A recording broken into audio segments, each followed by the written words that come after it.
Hello and welcome to a new episode of Making the Turn with Double D and the Dooch. And unfortunately, a small programming note. Double D is not feeling very well this episode and is sitting this one out. But luckily, we've got such a tremendous guest that I think we're going to be okay. We're going to go ahead and soldier on. So, in Double D's good spirit of the game, I would be more than happy to introduce our guest, who is none other than Trillium Rose, who is just an amazing coach in the Northeast here in the United States. And in addition to be a director of instruction at the Woodmont Country Club, she has also taken a very unique journey into how she chooses to coach her clients. And I think it's a really cool story. And Trillium has went back to school and gotten a master's at the Columbia University at the Teachers College, getting that in motor learning, and it is just amazing what she brings to the table in terms of helping people understand how to change a pattern and how to learn. So we're very, very happy to have Trillium on. She's not only a great friend of mine and a great inspiration and somebody I look up to and try to be more like, but she's also a member of the Golf Digest top 50 instructors in the United States, as well as being a member of the golf.com top 100 teachers. So Trillium is one smart cookie, and we're super happy to have her. So without further ado, hello, Trillium. How are you today? Hi, Michael. Good to see you. That intro makes me a little nervous, uncomfortable. We'll, Why? we'll It's just all have a true. conversation. It Thank is. you. And that's the thing that I like is that, Trillium, it was easy to find you because I've been a great admirer of yours online. And I think that the content you put out is very thoughtful. And it's always kind of easy to find you because if it's an event where there's people learning, there's normally a group, and Trillium tends to find herself towards the middle. And not only that, but she always looks great in her Jay Lindbergh clothing. So she always stands out a little bit as well. So that makes it even slightly easier to find you. But, I think it's interesting that we always cross paths at these learning events. And that's one thing that I really want our listeners to understand is how committed you are to learning about the game of golf and how people learn and how to kind of translate those two. Isn't that the truth? So that's a really nice starting off point because in our industry, I think it's similar to say fitness or nutrition, where it's easy to take, I think, the clear cut path, or maybe to say, all right, this is what I have always done, or this is what I've always learned. Let's just do it that way. Yeah. Right. Or this is what someone I really trust said. I'm going to do exactly that. Now, not to say you shouldn't trust somebody, and but I think it's important to explore other approaches, other other perspectives, and question everything, and not in a negative way, but just in a, okay, well, someone said that on the Golf Channel. Why did they, like, why, what's really actually going on? So I think Great. there's It's so good. Kevin Kirk, I know somebody that you like as well, but Kevin Kirk, always uses the word Kaizen, right? And this always this quest of continuous learning and understanding. And I think that's what you're talking about is just that you have a curiosity, right? And it's not, I think some people in our kind of wavelength of thinking, sometimes we come off as being kind of combative or maybe even kind of constantly just questioning things to question them, when in reality we just have this yearning to really try to figure out the whole subject instead of just a very small piece of it. that's that's so right. And what's wonderful is that there are people that have excelled in certain avenues. So if I want to really learn about, you know, TrackMan numbers, I mean, early on, James Lights had been doing so much and did a really good job explaining D plane before anyone was really thinking about the D plane, swing direction, angle, attack, face angle. So that's neat. Parker McLaughlin sort of branding himself as short game chef, right? There are, what about John, John doing the aim point, and Mark Sweeney, Mike Sweeney on aim point. I mean, there's just so many different levels that we can sit on. Level meaning maybe it's better like angle. We're Yeah. looking at this through biomechanics or through performance with nutrition, even, or we're looking at the Lynn and Pia do such a great job on Yeah, like mindfulness and like being aware of your state, your emotional state, and what does right. that do to your game as opposed to just thinking about the technical, because there are so many different dimensions to the human experience, not just, well, I know what I need to do. Why can't I do it? Um, Absolutely. I mean, I mean, you're speaking to just kind of the growth of the game, I think, right? And one of the things that I was talking to with Ryan Hawley about the other day on a different podcast was how, there's really this inflection point in the game right now. And, there used to only be a handful of people who knew about these certain subjects and they were like really world class. But now we're starting to see the next wave, right? The next wave of instructor who grew up and didn't have to figure this out and came out of the gate with an understanding of deep plane because of the work of James Lights. And I honestly am one of those, right? I've kind of been able to come in at this great point, and it's like you're absolutely right. There's so many competencies that go into being a great competitive golfer or even being somebody that shoots 80 for the first time versus somebody currently shooting 100. There's a lot of different ways that you can approach this. And for some people, maybe the low hanging fruit is just general fitness. There's also people that I know who are great players like club champions, and they can't figure out why, or they can't draw the correlation why, they go on their buddy's trip and they shoot like 10 strokes higher across the weekend. And it's like, well, I don't know. How do you normally have that many bourbon and cokes every night? Like, there's a trade-off there, right? So, I mean, when you look at the highest of levels, like what we're seeing in the Ryder Cup and the Solheim Cup, a lot of the players you see wearing a whoop. And I promise you, they're not just wearing it because they get paid. I promise you that there's somebody on their team that looks at that. And I think that that's really where golf has changed is there's room now for more, in my opinion, with the current tour and the way people work, the teams are getting bigger because I think people are willing to be open to new ideas more frequently now. So you coming from motor learning and me coming from, let's say, the force plate side, right? We can be on the same team and we can still be talking about a lot of the same end goals, but we're trying to come at it from various levels to see which one is going to help us get there the quickest.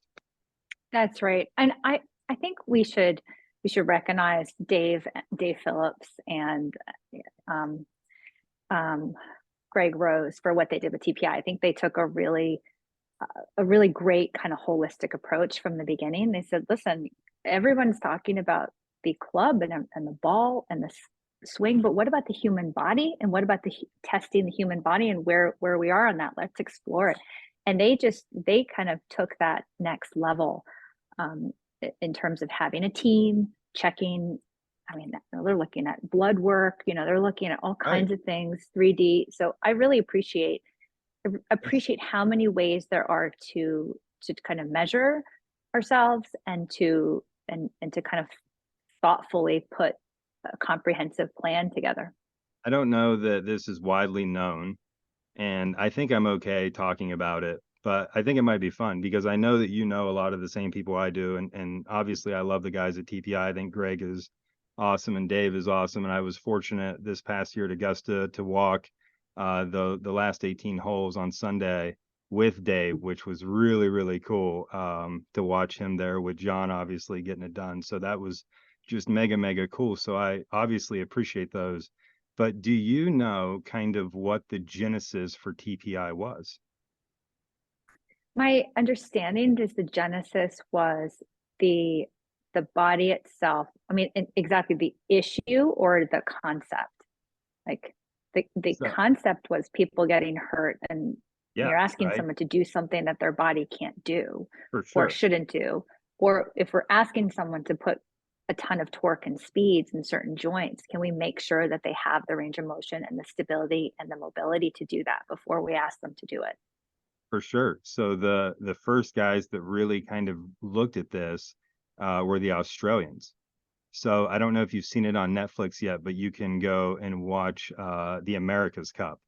And it's about the 1983 America's Cup when literally Australia was the first team to ever beat the New York Yacht Club in 132 years. They've been having this thing, and the New York Yacht Club had won every year. And Australia like finally got serious and like wanted to knock them off their peg, and like this was their opportunity, this was their sport, and they poured all these resources into it, right? And they really got all of these really bright people together that were really mavericks and really just kind of outside the box people, and they said, hey, if you wanted to make the best yachtsman in the world, what would you look for? And they put together all these different groups and asked all these amazing questions. And at the end of the day, what Australia kind of figured out was if we can get good at sport, we can get people to recognize our little island out here that's not really got a whole lot of tourism going on. And it's very similar to what's kind of going on now with the whole concept of sports washing and how countries are trying to use sports to better their image and world standings. But it's really cool how there were people who were listening to the Australians, and Greg and Dave were definitely two of those people, right? And they brought us something that I think is remarkable because, I think the concepts of motor learning are vastly difficult. So I actually have a master's level biomechist on my payroll. And before you came on, I was talking to Will about this, and he's like, man, motor learning's hard. And I was like, really? And he's like, yeah, really hard. And I was like, that's surprising. He's like, yeah, he goes, it was so hard. He goes, I actually started in motor learning and chose biomechanics because I thought it was easier. So like the motor learning stuff is really, really hard. And I think it's so difficult for us as modern coaches to try to wear the hat of everybody because quite frankly, I don't have the time or possibly even have the ability to learn as much about motor learning as you already know. So it would make sense to bring you into the team and let you help us in that way because now we're just getting to, solving problems instead of having to feel like I'm reinventing the wheel. So I applaud you, and I think there's definitely a lot of camaraderie coming forth in the coaching sphere. I totally agree with that. I mean, it's like if you're trying to fix a airplane, not every you need specialists to kind of weigh in on. You need the electrician, you need the plumber, you need the aerospace engineer who's going to look at whatever else. So yeah, I'm a huge fan of collaborating and kind of pulling together. The other, when you were talking about the Australians, I was thinking about the 74, I believe, Olympics, when the Australians came back with not one single medal. And the right, and the government said this is really embarrassing. Yeah. They formed the Australian Institute of Sport, which Right. then was kind of dovetailing of what you're talking about, Yeah. and incubating uh, really good athletes, but also putting together some serious thought leadership, which was backed by the government. So there was There's money, a right? really, yeah, a really collective effort to cultivate, develop, and really do it in a smart way. So they can, and of course now we know where the Australians are. They're a leader in sport and athletic development. Yeah, it's unreal. It's just so cool because I think that for so long, I hate to say this, but you look at some of our greats, some of the best players in the game, all plagued with injuries, all battled this and that throughout their entire careers. And I think a lot of that could be attributed to, doing it the way it had always been done. There wasn't really a lot of uniqueness when you look back at the history of golf instruction and golf teaching. Everybody kind of wanted to see more or less the same things, but we also had a completely different task than we do today. We were very limited with the Balata golf ball with the fact that it just wanted to spin like crazy, and it really limited the athletic ability in terms of speed that you could apply to the ball because of the spin rate. So now that we're seeing that we have a golf ball that suits an athlete better in terms of it doesn't want to spin, so you can hit this thing really, really hard and it doesn't go straight in the air, it's really difficult to go to a tour event and not find one of the groups have at least one participant with their left wrist taped up. And my firm belief in that is because the modeling that we're using is very antiquated in a lot of ways. And I think that we're going to continue to find that the pure making a player better through technique alone approach is an approach and it has worked in the past. But I think that at a certain point, these other developmental factors have to be kind of addressed if you're trying to holistically make the person a better player. And I think that that's why having somebody there who's a motor learning expert really helps the team. I hope people picked up what you just said because that was really insightful. And I'm thinking of all these different examples of players from all walks of life that are trying to get better and trying to level up what they have. And I look at this as, well, okay, you are a human in front of me with what you have right now, right today. What can you do today with that? Now, we're just going to roll our sleeves up and get into the motor learning part because this Do it. is where I'm in. Let's do it. this is my lane. Um, the mileage, I call it mileage, or the experience, the number of repetitions that any given person has on a particular movement plays such a heavy role in how we're going to move forward. For example, someone that's played for 30 years and they have a particular backswing that might look and do something that they've done for a long time, that's going to be a little bit harder to adjust or maybe to find some feel than someone that's starting for the first week. They're a year into the game. It's much more malleable than someone that's created some patterns that are. Now, that being said, old habits die hard. So why would I want to change something if it's so reliable? Like, usually consistency is something everybody wants in golf. So it Correct. could be it could be a movement that someone may not like the look of, but if it's consistent, we have to be really good and sure that we're going to want to mess with that because it's Can going to I be hard pressed to change. can I throw something in there right there because I like what you just said, and I from a technical perspective in terms of like trying to stay more in my lane, right? I would say that you're absolutely right because for the most part, if it's a let's say 10 plus handicap that comes in for a golf lesson, generally in the first sentence, normally the first three words, I hear consistency. That's what Right. they want. They got to have it. And no, like they're just not going to be satisfied without it, right?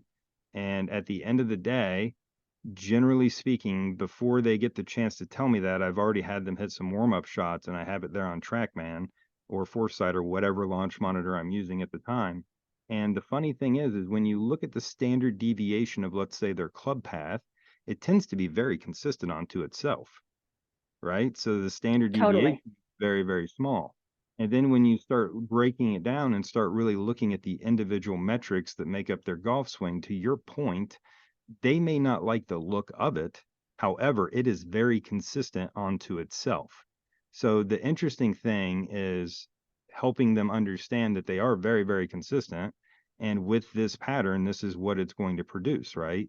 But we're also able to help them understand as well that, I think where technology can be helpful is to your earlier point, which is this person doesn't have the same feel and the same amount of reps as a scratch handicap player. I can tell a scratch handicap player to adduct their left arm less across their body, and they might understand that. But somebody who's like, basically, is this the heel or the toe? They're not going to quite understand that, right? So having the technology there to kind of show them and model for them kind of what we're looking for, man, it makes just a simpler message for that person to take in versus having to rely on something they may not have experience with. Yeah, that's right. So let's go back to this 10 handicap, for example. Yeah. So I've got a guy, it was my last lesson I had an hour ago. So he comes in, they're missing right. Well, let's just see what's going on. Let's take a look. Hitting Right. shots, watching the club path, and I'm watching the face, and his swing direction and club path are definitely left in the middle single digits, 3, 4, 5, 6, sometimes Right. an 8, negative. Okay.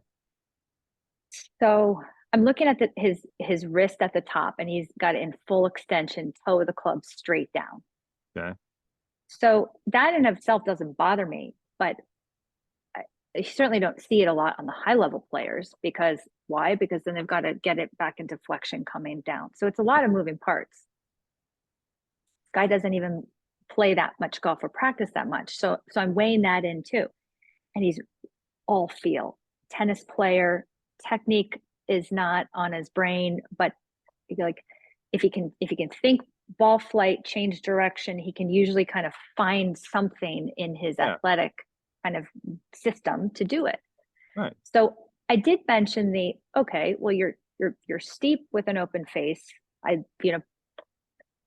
The easiest thing would be to just adjust where that club is at the top. It's a backswing thought, it's at the top. Don't have to do it through the swing. That did not land whatsoever. Not one little moment of that was going to work. No. Zero. Right. Nope. I figured that out fast. It's not a problem. So I put some clubs down on the ground in the direction of the target. His ball was in the middle. So you probably had 3 or 4 feet of grass in between the clubs or alignment rods. So you could see visually at a peripheral vision where that target line is. So then I said, okay, I want you to imagine that you're going to swing kind of at a diagonal to this. You're going to come in from here to the inside. Right. That resonated. Right. Not how to do it, but just this is what you want to imagine. So for him, that was really effective. That was all he really needed to kind of manage that movement. You're spot on, but I don't think that that's necessarily true of just the 10 handicap either, right? I mean, there's really good players and they're terrified of a golf lesson. Like they are absolutely terrified to take a golf lesson because I'm not trying to be mean to anybody, but they haven't found help when they've went looking for it, right? Because maybe the coach wasn't as prepared or maybe had just a very singular viewpoint that this player had already heard, whatever the case may be. But there are certainly a lot of high level athletes that, just do things whether they know about them or not. Dustin Johnson's always kind of the joke, right? Like he obviously doesn't understand vertical force, yet the guy can dunk wearing, Italian loafers. So he obviously knows how to use them. He might not be able to describe them to you, but I think that, there's beauty in that. And we as the coaches have to, excuse me, have to sometimes make those judgment calls into how we want to, either lean into a client and really try to help them learn a new concept because we think that this is the only or the best path forward. And then there's times where you have to lean out a little bit, like you were saying, and go, okay, well, that approach was a miss. And now we have to find a way to communicate with them kind of on the fly. And I think that's beautiful because in my opinion, definitely motor learning stuff there, but also the art of coaching is another way we could say that, right? And I think that, if I think of motor learning, what I tend to think of is, there's a lot of coaches who have always kind of done it one way. But I think that the beauty in motor learning is understanding like there are different paths for everybody. And yes, you can have success with all of them, but this is kind of a measured approach to how you want to move forward with somebody. Yeah. Yeah. And your colleague who said, well, motor learning is harder. It's just really wide. I love numbers and math is so much more simple than English. I think that's the comparison he's kind of talking about. Like motor learning is really the nexus of psychology and neuroscience. So and neurophysiology. So like the brain functioning and sending signals from your prefrontal cortex through your CNS down into the muscle spindles through to the motor neurons. Like that, there's a lot in that chain reaction that has to happen correctly, but it uses so much of this discussion is about how our brains process things and what they do and how they create networks and how those networks change and how that changes over development, in a skill development and general lifespan development, because there's also a lot of different things you'd want to factor in depending on how old that person is. For sure. So that there's just a lot of variability in that, right? And the act of a synapse is chemistry. It's a chemistry reaction where an uneven balance of potassium and sodium between a wall of a cell, creates this flash of electricity, which then goes down through from neuron to neuron. Like, okay, but then what does that output look like? Right? I can't really measure all that stuff. Whereas what we love so much about biomechanics and technical discussions is it's so measurable. For sure. Right? And there's something really clean and neat and thorough and secure about that. And I am with you 100% on looking at technique because you can be sure of it. When someone says, how come I can do it with a practice swing, but I can't do it with a ball? Now we're into motor learning. Like, okay, yeah. Now it gets really hard. Yeah, I couldn't agree more. I mean, I think that most of the literature that you read that isn't about technical swings is probably about transference of skill, right? And like, I think honestly that, it gets mislabeled so much because I don't think that I work with a lot of high-end players, kids and young adults that, win a lot of golf tournaments. And, none of them have psychological issues. None of them are what I would call, mentally damaged or anything like that yet. When I meet parents and they want me to take on, a young person, they tell me about all this trauma that this poor kid has went through. And I'm like, they've been at a golf course. What's going on at I've been to a lot of golf courses. Like, they're pretty chill environments. Like, what's going on here? And it's just so interesting because I think that we mislabel as, being weak-minded or not being, a finisher, all those things. But to your point, I really don't think it's so much of that as it is the ability to transfer the skill that those same parents see on the practice tee to the tournament tee, right? And I think that you're right there. I think that there is some deeper understanding in your clients and understanding like, hey, here's the thing, the skill that we got to make better. But most importantly, I think where you can really help is this is how we're going to practice this skill to transfer it and to play to where you can trust it. And I Yeah, applaud you because that's really important. that's so right. That's right. And I'll put a little extra on that. So, someone comes in and says, I can do it here, but I can't do it there. My first question and outward question, but I'm also thinking this is, well, can you really do it on the range? Right. Like that's number one. Um, How many people do you think actually, okay, so I'm not gonna, I mean, obviously I introduced you and told everybody where you work, but you work at a private club and you work with, mostly I would imagine, members of that club, right? So I would imagine that it's a very good reflection of the people that are probably listening to this podcast. So with that being said, how many of the people that you're working with right now and play golf at that club do you think actually understand, like from a benchmark perspective, what is good for them? well, I'd like to think my students have a really good understanding of It's what's tough though, good for right? them. Because like I've ego's been here. so tied in. Yes. And it's misleading. And there is great research that's indicated that to be a common thing. Misleading. So Bob Bjork had done some great work on. He was in the psychology department at UCLA. Some great work on perception of practice versus effectiveness of practice, specifically blocked and random. So blocked being I'm going to hit the same shot to the same spot, and then random, I'm going to vary my targets and my distances, and I'm Yeah. going to do more what I would do on a golf course. So I have a lot to say on blocked and random, and kind of we've touched just a moment on external versus internal cues, and that's Right. another one. I so both of these kind of verses, I said verses, but I actually think they're so much more nuanced, and if you treat them in a nuanced way, you just have so much more success rather than do I do this or that? Well, the answer is it depends. It depends. Yeah. I mean, So I think that that's what we're finding through societal fabric right now, right? Is like the world isn't as black and white as we once thought it was. There's a lot of shades of gray in between. And I think you're exactly right. I would say I've really tried hard on a personal note to find more joy in the game of golf this year. There's been a long period to where I haven't enjoyed it very much, not because I haven't played well and shot good numbers, just because I haven't found very much joy with it.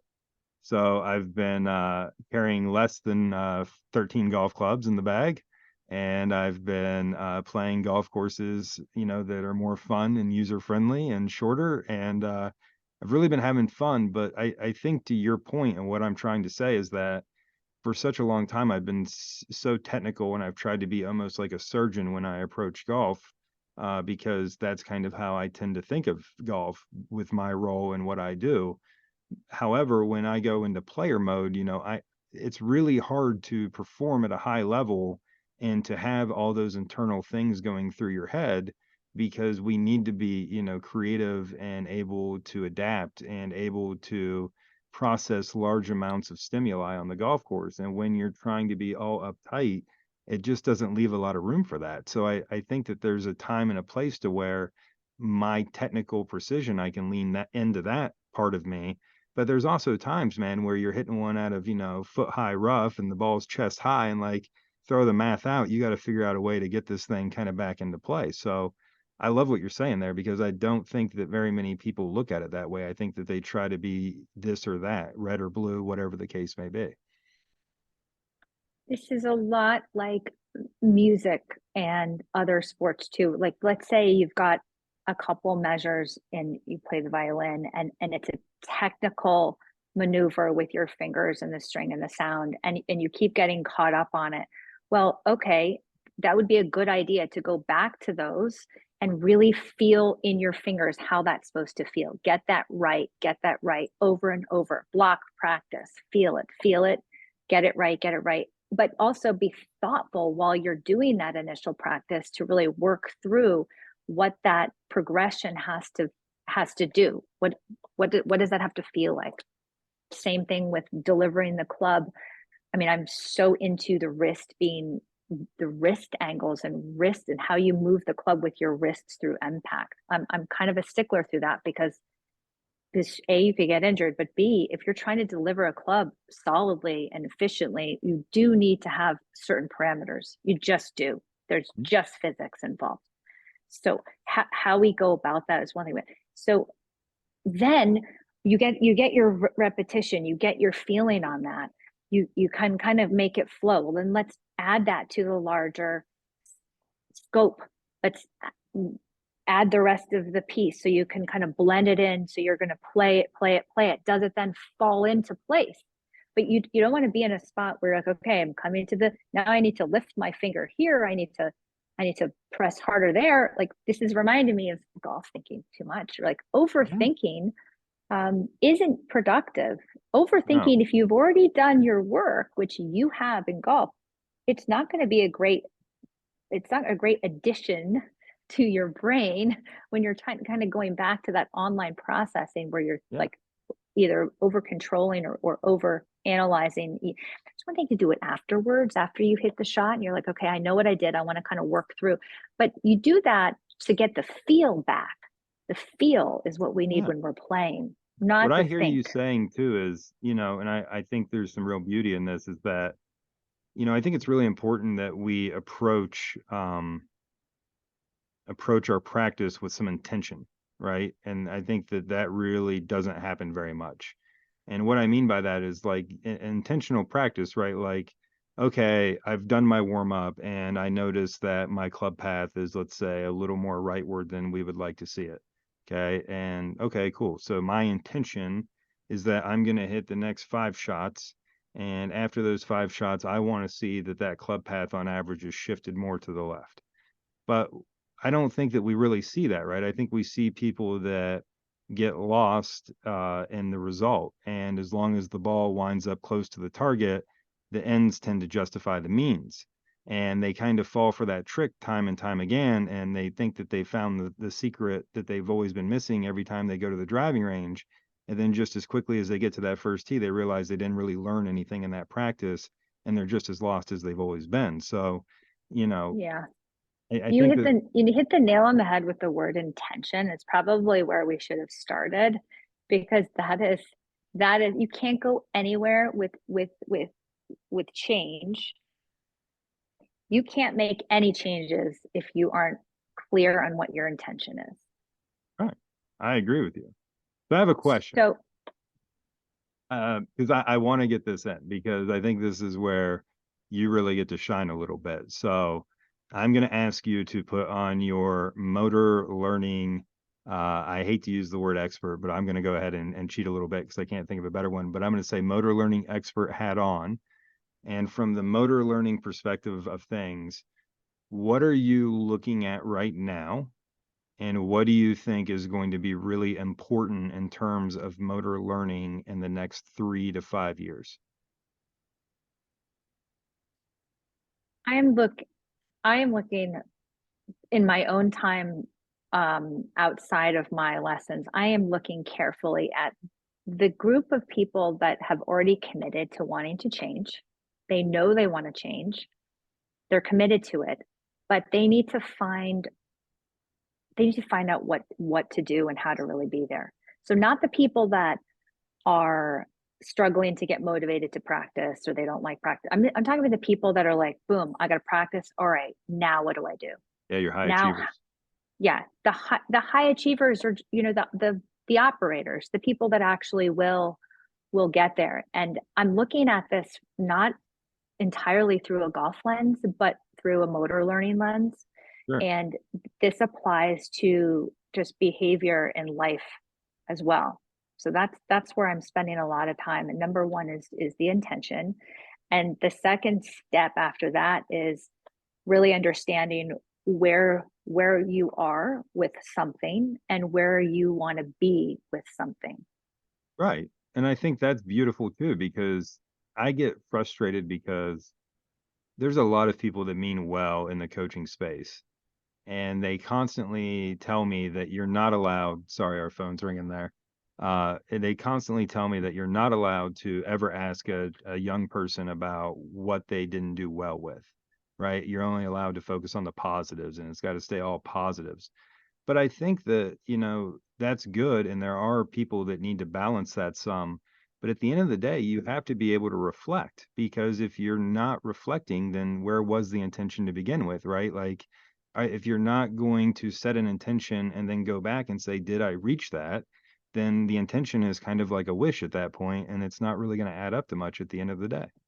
Yeah, I totally disagree with whoever said that you shouldn't ask someone what they did wrong, because if you make a mistake, that's an opportunity to learn why and what happened, Right. right? Absolutely. So Failure is always going to so be the greatest teacher. yeah, and touching on if you're willing and able to accept it, and then be in a place where you're going to make a lot of mistakes, and you have to trust the process, and hopefully you have some kind of guidance or a plan or a person or a team or or something around you that can help keep you on the right path.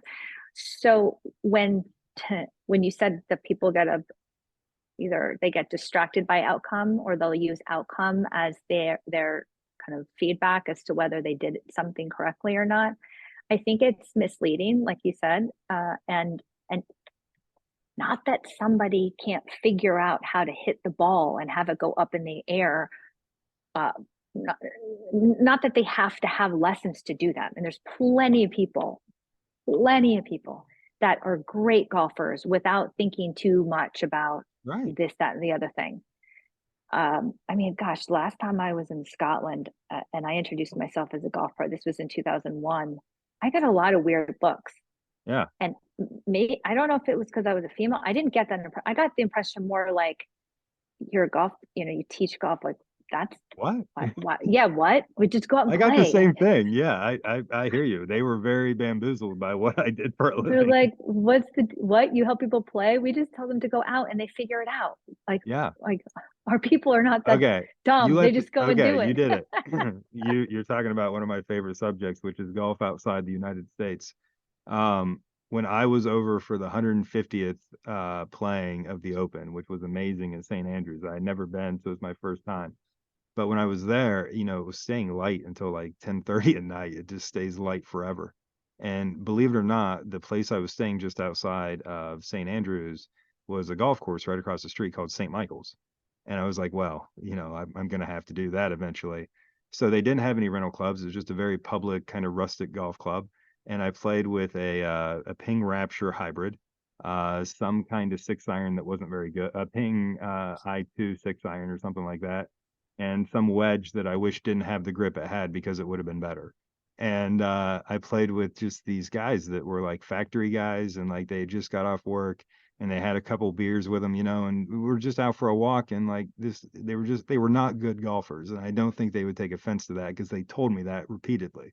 But at the end of the day, Trillium, it was amazing, right? If you watched them on the tee hit the ball, you knew they weren't very good.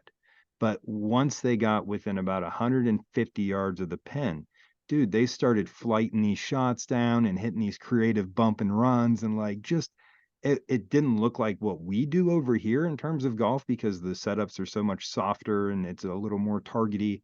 But like over there, like you don't have to hit a perfect shot up in the air. And to your point, like you can figure out how to kind of slap it around and make, a score.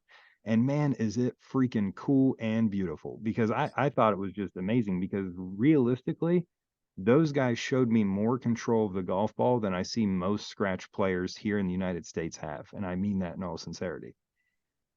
And probably the best part is they played fast. They did. I mean, you're hustling, right? Like hey, we're gonna get as many holes in as we can before it gets dark. And they didn't care if And we yeah, wound up on 14 and had to walk back in the yeah, dark. I mean, it was a great time. that's a great time. And that's just such a good example of players just having feel and working with what they have and their experience. And they're playing a lot of golf and they're playing quickly and they have a lot of shots that they can, Yeah. as opposed to our approach, which sometimes tends to get a little clogged up in the let's be perfect. Yeah. So that's like one end of the spectrum, and then I just think it's our really friends defeating. in Scotland are the other. I just think it really it squeezes the joy out of golf, because, it's just, the problem is most people, going back to, a little bit of the benchmark conversation we had earlier.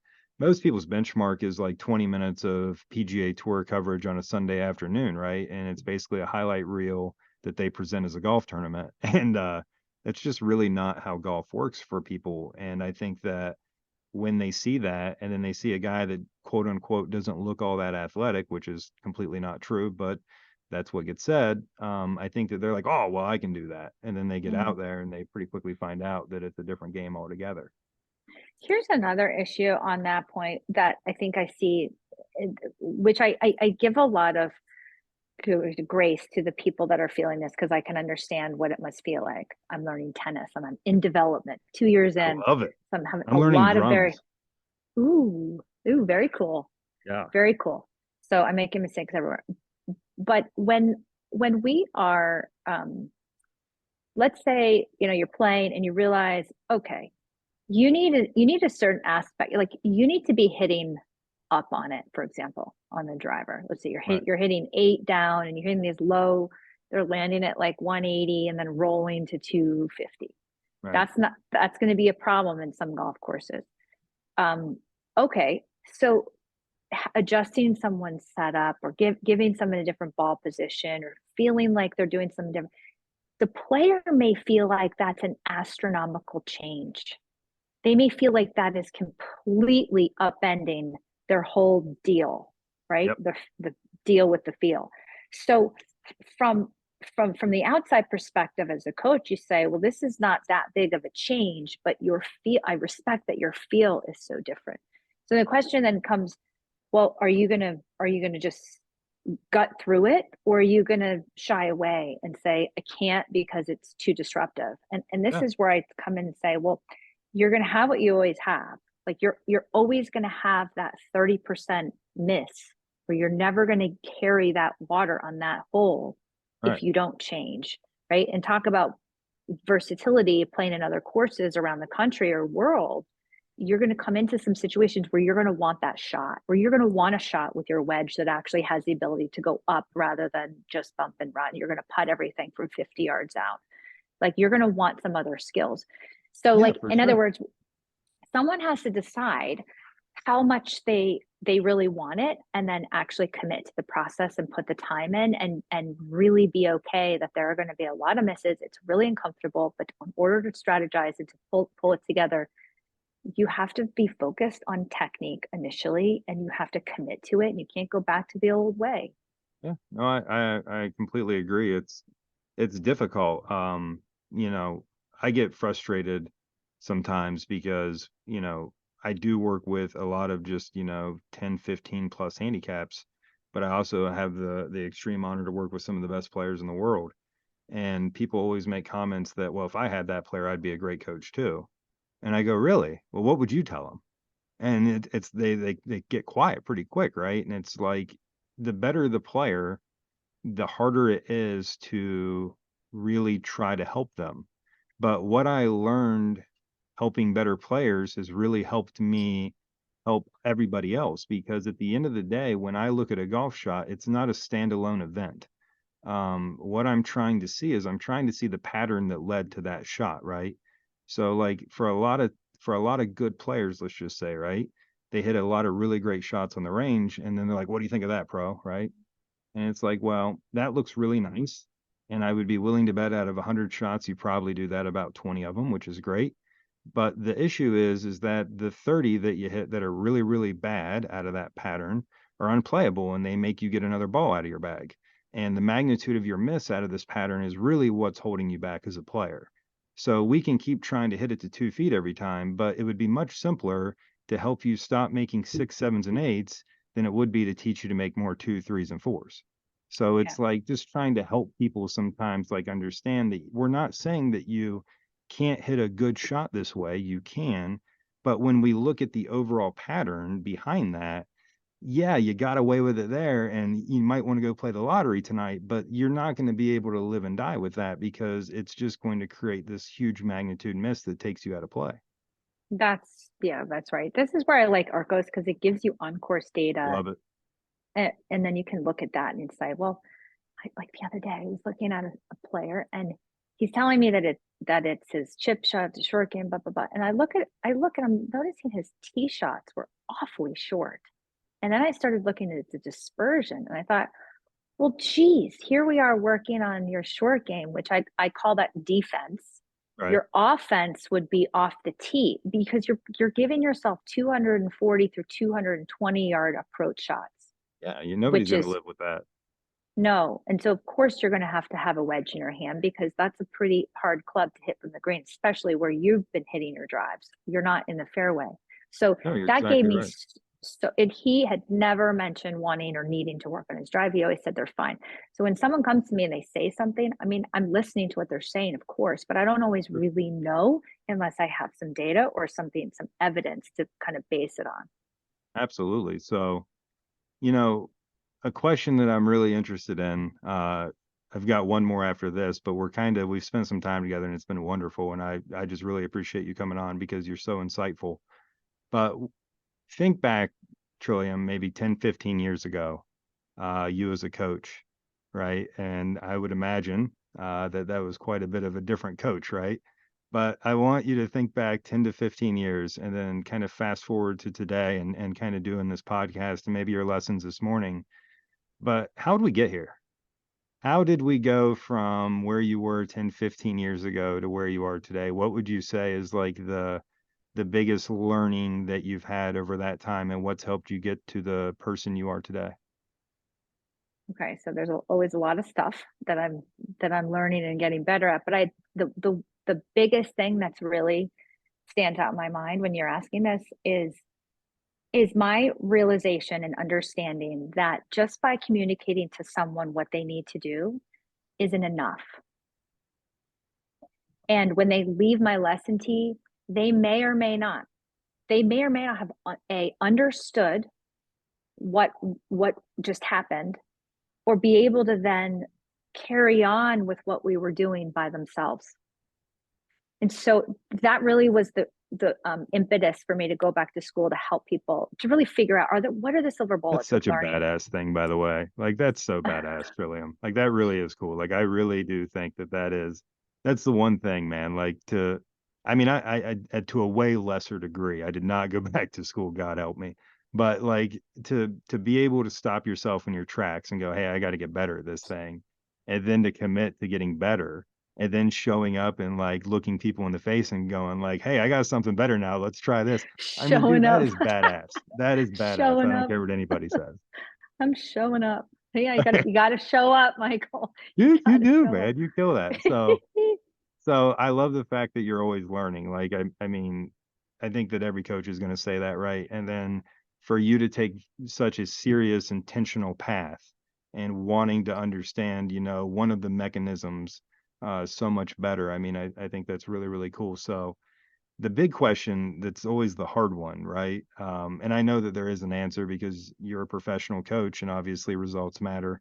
And I totally understand that, but that's not allowed to be your answer to this question. You can't just say results, even though I know that they do matter. But how do you measure success with your client? It's funny you should ask that question because on my way to work today, I was thinking of the number of people that I've taught in my whole stretch of teaching that have made real meaningful strides in in their practice. And I was kind of relating it to my own struggle with tennis. Like, wow, that's really hard to do. I see the people around me that didn't decide to bite the bullet and make the change, like in golf or tennis. And you see what that looks like. And then you see the people that did bite the bullet. So for me, when I say bite the bullet, I mean like doing the drills so that you don't continue to go steep and over the top, like whatever it is, but Yeah. actually sitting there and just putting the repetitions on and seeing some real miserable outcomes, but then finally letting that, like letting it all happen and you see the light. So I think it's not necessarily outcome as much as it is someone's willingness to stay in the uncomfortable realm for a Isn't it long period of terrible? It's time. just awful. Like, it's just so bad. Like, when I'm sitting on my little stool and my little drum teacher, like, I can tell, like, he's actually thinking Yeah. about maybe throwing a cymbal at my head, like in Whiplash or something like that. Like, when it's No. going, like, and I look at him and I go, dude, I'm sorry. I'm really, like, I just apologize. I'm trying really hard. I'm just not good. But it's so nice to have that humility because it's so easy to then be able to come back to, coaching others and be able to show some empathy and some Yeah. sympathy and like just like, dude, I get it. It sucks. On the tennis court, I have to say to myself quite often, like I have really bad sailor mouth when I'm playing, and I usually don't swear much. That F word comes out all the time. So I realized, you know, first of all, I don't deserve to be mad about making mistakes. I mean, but Right. it's right, and I'm not mad at anybody else. But I realized that can't be fun for anyone else to see me, even my coach to see. So I just stopped doing it. So I just Yeah. stopped judging, and it's more like the intensity. My intensity level is really high when I'm practicing and playing. It's really high and it's Yeah. really on. Yeah. And my my hope is that I pull it off, and most of the time I don't, but my thoughts are right. And Yeah. so like I just gotta go back. I'm like, and I'm inspired. I'm really inspired because I'm thinking, this is what I was thinking this morning. I was thinking my students are better at this than I am. Like I've got some really incredible experiences seeing people go through that and not have that high expectation. Like I'm really athletic. So my expectations are high. That's a hard student to have when someone comes from another Massively hard. highly skilled, right? They're highly skilled in another sport and they come over to golf and they expect they should get it quickly. And The it's just not how unhappiest it works. golfer is always the most successful business person. Always. Like always, always, always. Like I feel so bad for people that are so accomplished in other areas in their life. And like it's kind of, I don't want to say it's all going right for them, but obviously it's going well. And then they get to a golf course, man, and like everything goes well. And then they get to that one beautiful place on the planet and like it just Mhm. doesn't work for them. And man, it just drives them bonkers. It is crazy. They are the heart. You're absolutely right. But I think it's also, our job really with that person really turns into that expectation and goal setting, right? And like really helping them, maybe through your tennis stories or my drumming stories or whatever they may be, but kind of showing them that like, hey man, like buckle up because this is hard. There's a reason why, there's not that many people who are really all that good at it. And like you better learn to enjoy the scenery because if you're going to be miserable, then go be miserable somewhere else because this is never going to work for you. Right. Or find the right person to help you figure out Right. where the breakdown is and then work on it. Absolutely.